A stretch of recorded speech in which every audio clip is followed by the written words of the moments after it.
My name is Carrie. I now live with my daughter Deanna and her husband Garrett and their daughter Sarah. This year I turned 70, and it feels like a significant milestone. My husband Matt passed away 3 years ago due to illness, and originally I was living alone until my daughter and her husband invited me to stay with them. Mom, won't you come live with us? What? But wouldn't I be a burden? No, we want to live with Carrie. It's not exactly payback, but we really appreciate everything you've done for us, Carrie. Why don't we all live together happily? I was feeling lonely living alone, so I was grateful that they cared so much. Sarah, my first granddaughter, is such a good kid, and I'm living happily now. Feeling the need for a purpose in life, I'm fortunate to be healthy and currently working part-time at the checkout counter of a supermarket. It's a small supermarket, but well-loved by the locals and everyone is friendly. Even the young part-timers look up to me, and I have no complaints. However, there is one thing that bothers me. That is, oh, working part-time again today, Carrie? Catherine, welcome. The woman who comes to the supermarket is Catherine, my son Polly's wife. That makes her Deanna's sister-in-law. She got married just before Deanna did and lives a bit far from here. Honestly, I've never gotten along well with Catherine. It seems she didn't think highly of me from the beginning, and she often made snide remarks, even during greetings. Catherine, let's get along well from now on. Carrie, that's fine. You don't need to bother. What? You don't need to worry about us, so please don't interfere too much, okay? I'll handle family matters just fine. We don't want any mother-in-law and daughter-in-law conflict, do we? It's stressful for both of us. She put up a wall from the beginning and we were shocked. At the same time, I didn't have a good impression of her. Matt didn't think highly of Catherine either, but Polly seemed quite smitten with her. I'm definitely going to marry Catherine, he used to say. Polly was a troublemaker since he was young and we often struggled to handle him. He had behavioral issues at school and we were frequently called in. Matt initially wanted to discuss it at home, but eventually he gave up. Polly finally got a job and started working, and just when we thought we could relax, he brought Catherine to introduce her to us. Catherine was a strikingly beautiful woman with a flamboyant appearance. On the day of the greeting, I cooked a big meal, but Catherine didn't seem to like it. I'm not really into greasy food. It seems like some old-fashioned country cooking, she said, hardly eating. Matt was about to yell at her, but we managed to finish the greeting peacefully. We tried to convince them a few times, but they ended up getting married and now live a bit far from here. It was when Matt was still alive that he warned, You better be sure about this. Don't come crying to me if something goes wrong. But Polly was full of unfounded confidence, saying, It'll be absolutely fine. We only saw each other at Christmas gatherings, but ever since I started my part-time job, I happened to run into Catherine at my workplace. That encounter is unforgettable because of how shocking it was. Oh, isn't that Carrie? Catherine, why are you here? Why? Isn't that rude to say to a customer? Sorry, I was just surprised. And here you are at 70, working as a part-timer. Are you struggling for money? Or have you run out of money to give to your sisters? Catherine, with her condescending attitude, continued to make snide remarks, taking advantage of the fact that it wasn't busy. Apparently, though they lived a distance away, she just happened to be shopping nearby, and we happened to meet. No, I started part-time work because I thought it would be fulfilling.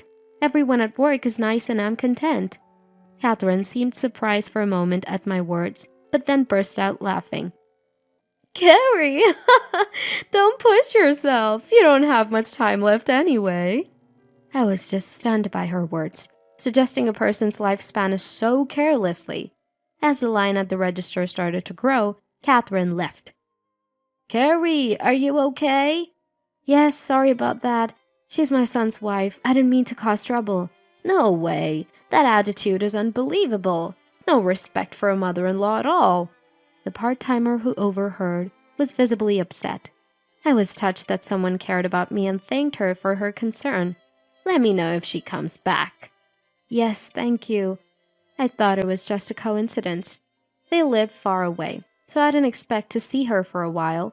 But reality proved harsh. Catherine started coming to my workplace about 3 times a week, deliberately seeking me out to make unpleasant remarks. She even spoke disdainfully about Deanna and Garrett, and as if that wasn't bad enough, she even demanded discounts on the store's products. "Oh, Carrie, this deli container's lid is open. Isn't that unhygienic? I'll buy it, so give me a discount." I can't do that. Sorry. Please buy something else. We'll dispose of that one." "What? I'm offering to buy it for you." Every time Catherine came to work, the manager would apologize, and she seemed to enjoy his discomfort with a malicious smile. I was on the verge of exploding with anger. It was becoming a nuisance to the workplace, and I didn't want to trouble Deanna and her family. More importantly, for my own dignity, I called Catherine the next day.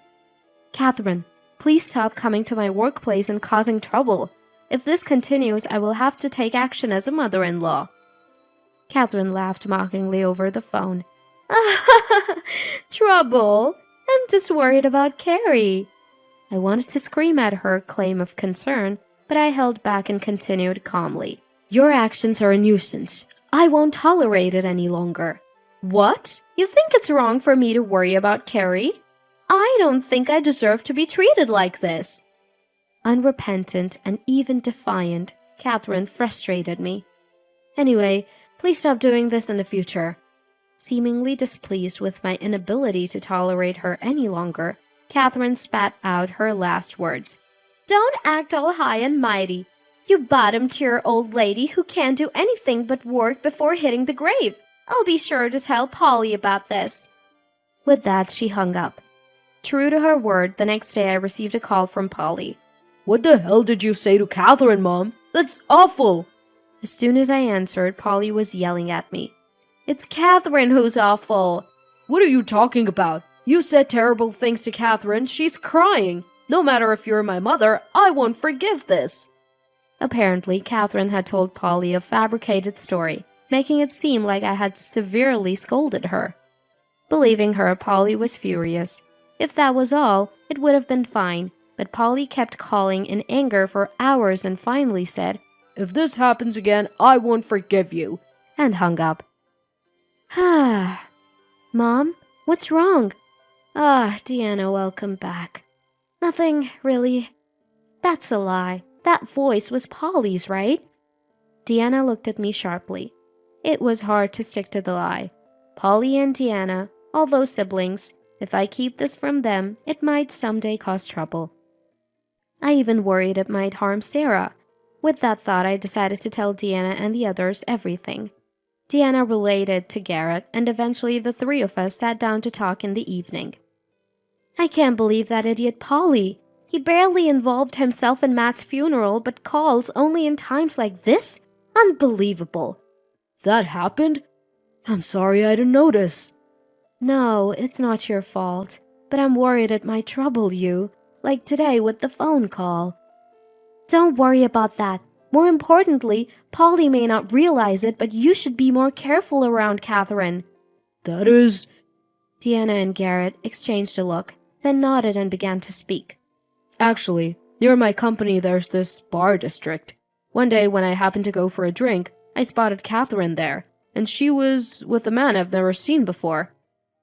Honestly, I felt a pang of sympathy for my own son and couldn't say anything. "Well, that's his own fault. But if something like this happens again to Mom, we need to think about it." Deanna said this with a cheerful smile. "For now, leave this to us. Right, Garrett?" "Yes, leave it to me, Carrie."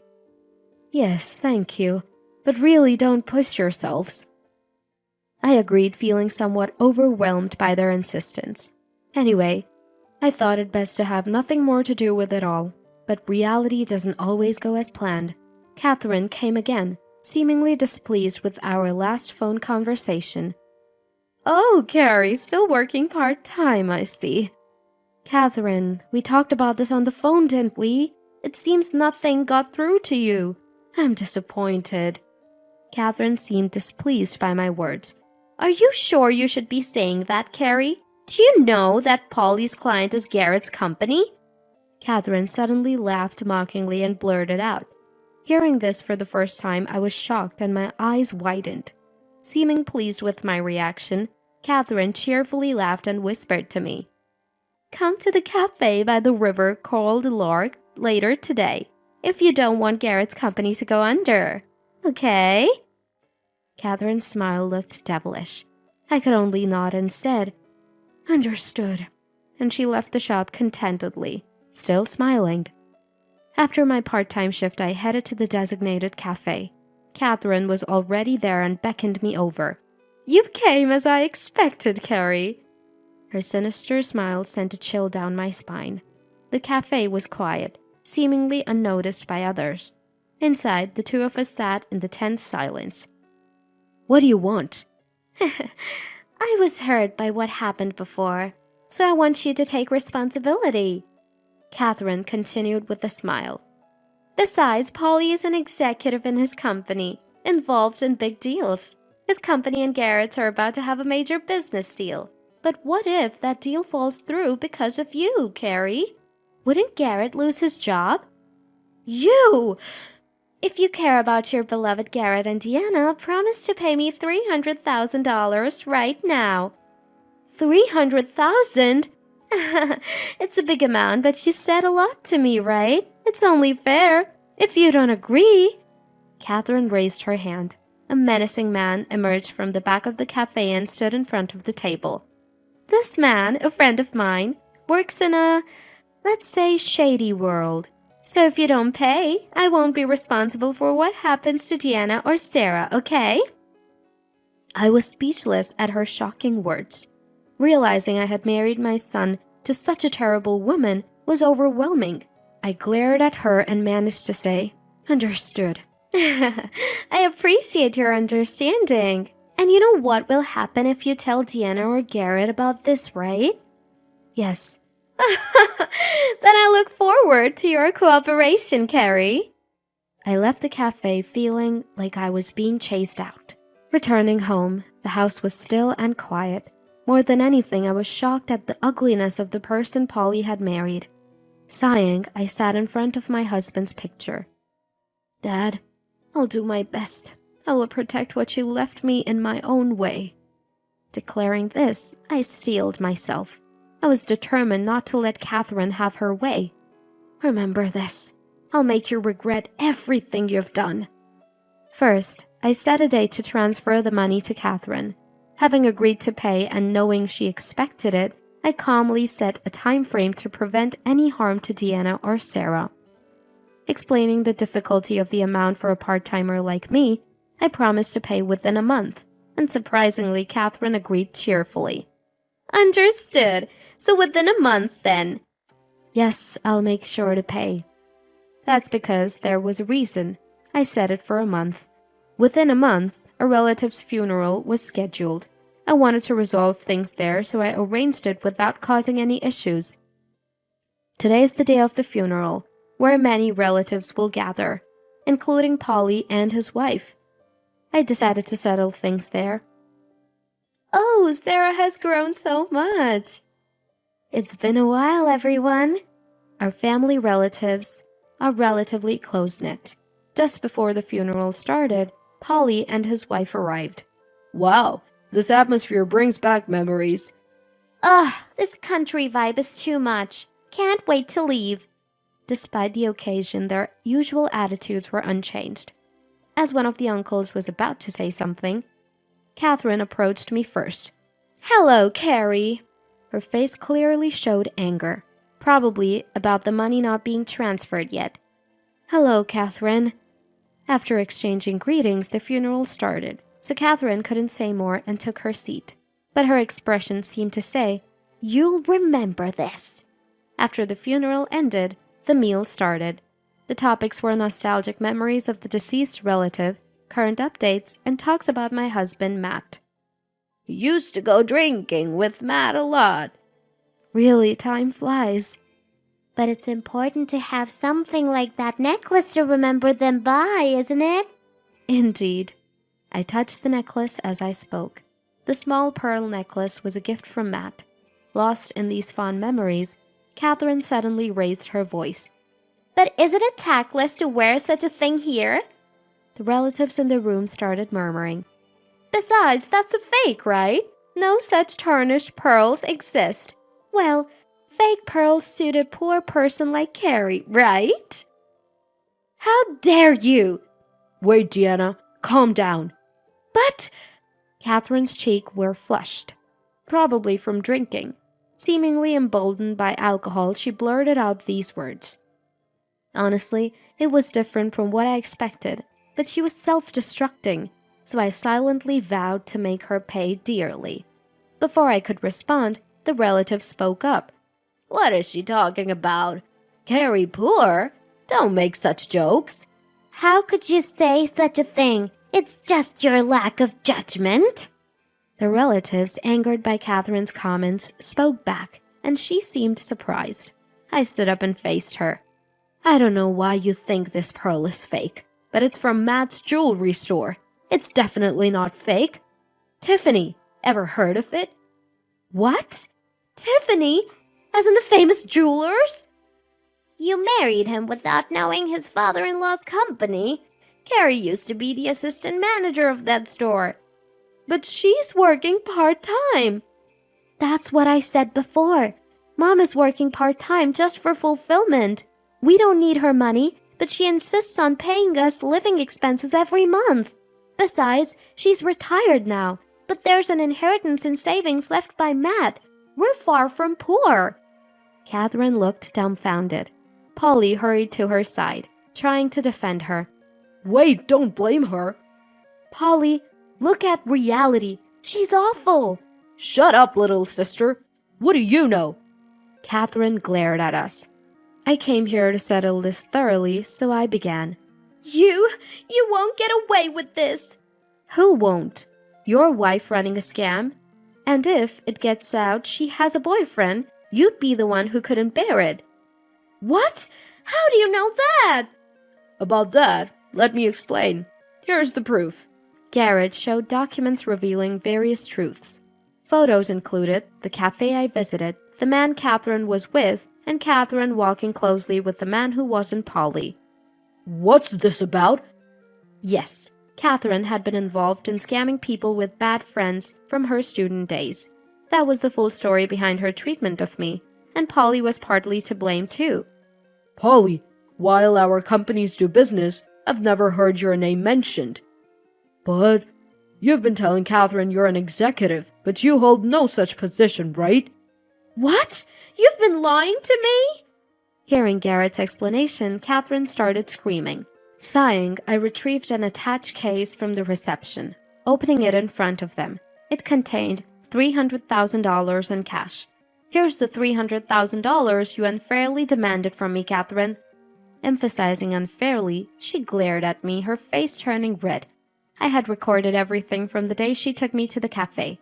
I never intended to treat my son and wife this way, but I thought it was best for them to learn a hard lesson. However, the condition is that you never appear before us again.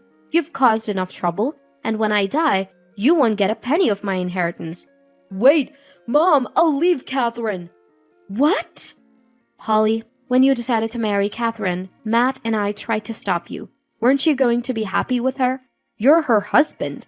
Don't change your attitude now. Support her until the end. What? Stunned, the relatives started shouting. That's right. Get out of here. Initially, the two of them talked back, but they couldn't stand against the majority and left the shop meekly. Carrie, that must have been tough. Are you okay? Yes, I'm sorry everyone for causing such a commotion. Don't worry about it. Your uncle would be pleased too. Mom, Deanna, Garrett, thank you so much. I've caused trouble for you too. Not at all. We just did what we wanted to do. Finally, I feel like everything has cleared up and life is returning to normal. Afterward, it turned out Catherine was involved in various other fraudulent activities and ended up getting arrested by the police.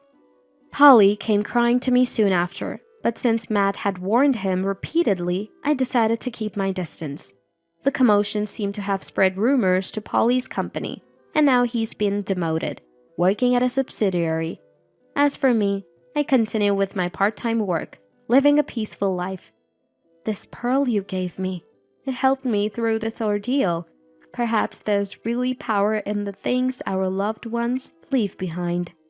Despite getting wrapped up in various issues, this experience made me realize the supportive people and warmth around me. From now on, I plan to live my remaining life never forgetting to be grateful for each day.